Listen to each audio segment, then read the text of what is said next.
Coming in at number 3, Bernard Hopkins, the Executioner. 55 wins, 32 KOs, 8 losses. Hopkins was really dominant as a middleweight, but as he moved up, and this man was consistent. He fought some names in light heavyweight: Kovalev, Shumanov, the Boris Cloud, Chad Johnson, John Pascal, Roy Jones. I mean, he's a force to be reckoned with in these light heavyweight ranks. Number 2, Roy Jones Jr. Machine Gun Roy, they used to call him. We already know what the talent is. Roy is a talented fighter. May have fought way too long past his prime, but in his prime, at light heavyweight, you were not messing with Roy. Number 1, Archie Moore. 187 victories, 132 by KO. This was a busy man, and he had dynamites for fists. Only 23 losses. Not many fighters have a career that even spans this long. Moving on to super middleweight, at number 5, we're going to go with Arthur Abraham. This man has been dangerous for a long time in his heyday. Power in both hands, good chin. He had one style: hands high, swing, and knock you out. Coming in at number 4, Mikkel Kessler, another solid champion. Had some good wins over Marcus Beyer, Anthony Mundane. When Mikkel Kessler stepped up, he competed very well and has a big victory over Carl Froch. Coming in at number 3 is Carl Froch. Carl Froch, and what can I say about this guy? He talked the talk and he backed it up. He has a win over Kessler as well, George Groves, Lucien Boutte. Went the distance with Andre Ward but lost. This guy beat Glenn Johnson, who was like the workman of the division. Beat him easy, too. I mean, this guy, Carl Froch, was a heck of a fighter. Coming in at number 2, Andre Ward, SOG. Get him in the game, please. A matter of fact, SOG replied to a tweet I seen recently. Is this a sign? I hope so. Andre Ward, 32-0. 16 KOs. He grinded it out. Really did well in his career. He has wins over everybody: Sergey Kovalev, Chad Dawson, Carl Froch, Arthur Abraham, Sakio Bika, Alan Green, Mikkel Kessler. And he easily could have been number 1, but man, I have to go with Joe Calzaghe. Joe Calzaghe, this dude, talk about having an engine. He threw so many punches. Yeah, they used to call them slaps, but let him slap you hard one time, you were going down, because this dude had 32 KOs. Beat Roy Jones, beat Bernard Hopkins, beat Mikkel Kessler, Sakio Bika, Jeff Lacey, and this whole super middleweight division, so many good names. See, now I'm really torn. Calzaghe or Andre Ward, you guys let me know. It's a toss-up. Now, as I move on to the middleweight division, it's kind of thinning out because I moved Bernard Hopkins up to light heavy because he had a lot of notable fights there, even though even though in middleweight he was really on top of his game. Ray Robinson is already in the game, so I can't include him. So it's getting a little thin. I'm trying to figure out what would be the dream roster. And at number 5, I'm coming in with Kelly Pavlik. Kelly Pavlik, another good fighter, a really strong chin. 34 KOs. He could hit hard, both hands. He would be a great addition coming in at that number 5 slot. Of course, his biggest win was over Jermaine Taylor, who was undefeated at the time. And that first fight with Jermaine Taylor, still a good fight to go back and watch. But you also got to give him props for knocking out Edison Miranda, who was a rugged, strong fighter at the time. Coming in at number 4, GGG, Gennady Golovkin. A very steady fighter, very solid, 36 knockouts. He's only lost to Canelo. Canelo is on top of his game. He's got wins over Daniel Jacobs, Kell Brook, David Lemieux. Golovkin has to make the list, in my opinion. Coming in at number 3, Jake LaMotta. We're here talking about a guy who fought Sugar Ray Robinson 6 times, and twice in a 3-week span. And he holds a win over Sugar Ray Robinson. Let alone get in the ring with him, fight him 6 times. Jake LaMotta's a tough dude.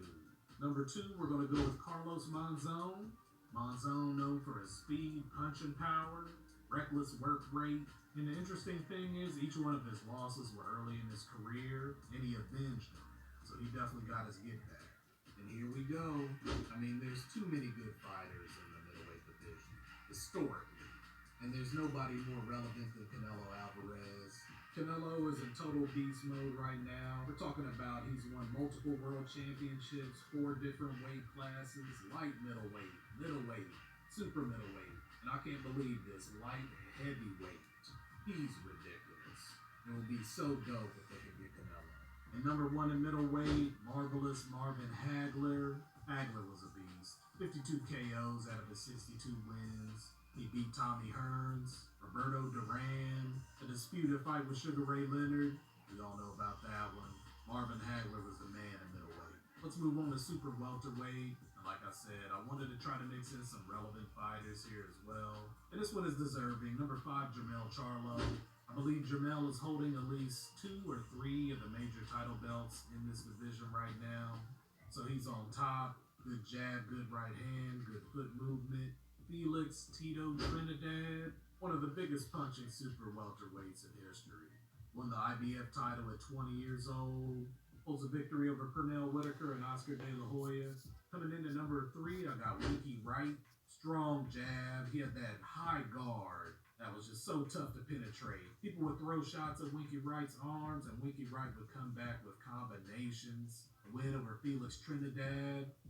Shane Mosley twice. Coming in at number 2, terrible Terry Norris. His most notable win was a victory over Sugar Ray Leonard. He was a 3-time world champion in the super welterweight division. And number 1, Tommy the Hitman Hearns, the Motor City Cobra. Tommy Hearns could punch, freakishly long arms. He knew how to generate power out of nowhere and take you out. Fought Ray Leonard to a draw, knocked Roberto Duran out in 2 rounds. Moving on to the welterweight division, and at number 5, we're going to put in Miguel Cotto. Miguel was a multiple world champion, first Puerto Rican boxer to win world titles in 4 different weight classes. Solid victories over Shane Mosley and Zab Judah. Number 4, I'm going to go with Oscar De La Hoya. This man has fought everybody, not to mention his skill set. Amazing jab. Really good boxing technique. He is the golden boy for sure. Man, I gotta cheat again. It's hard to keep this list of 5.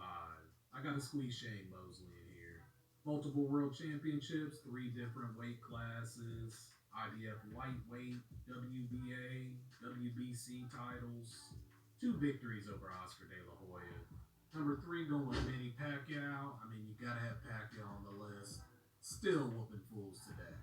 Wins over Keith Thurman, Adrian Broner. This is some of the newer generation fighters.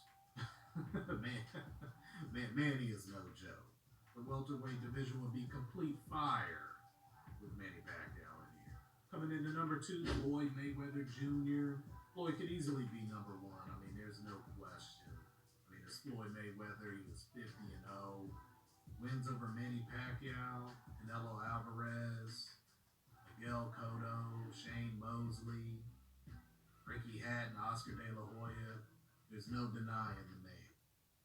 We can all see what's happening to our planet, but there's still time to make a difference. We believe that business can be part of the solution. What we need is a business plan for the But at number 1, I'm going with Sugar Ray Leonard. I like the wins over Duran, over Hearns, over Hagler especially. Ray Leonard would be an excellent addition. Super lightweight. Coming in at number 5, we're going to go with Zab Super Judah. Probably Zab's best weight class. I think with name recognition, this Zab Judah deserves a shot.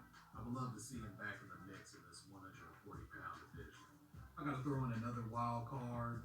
And we all know boxing is very cultural. And in my head, I'm thinking Amir Khan would be a good addition. Off culture and skill set alone. Yeah, my man's chin has been very suspect, but you can't deny that hand speed. Pakistani boxer, in the Esbc, I just think that would be real dope. Not to mention silver medal in the Olympics. He was a unified light welterweight champion.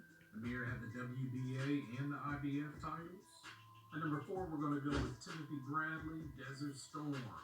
Most notable wins over Manny Pacquiao, Kevin Alexander, Lamont Peterson. Bradley is very solid. Coming in at number 3, Ricky the Hitman Hatton. This boy knew how to cut the ring off like nobody's business. It was hard to escape him, and he had a relentless body attack. Ricky Hatton, with his aggressive style, would be great for Esbc. Coming in with number 2, Costa Tszyu. Costa Tszyu, an all-around boxer puncher, had great accuracy and timing. He holds wins over Zab Judah, Sharmba Mitchell, Julio Cesar Chavez, who is past his prime at a time, but a win is a win. Speaking of Julio Cesar Chavez, he is number one on this list. This guy in his prime, you weren't stopping him. I mean, out of his 107 victories,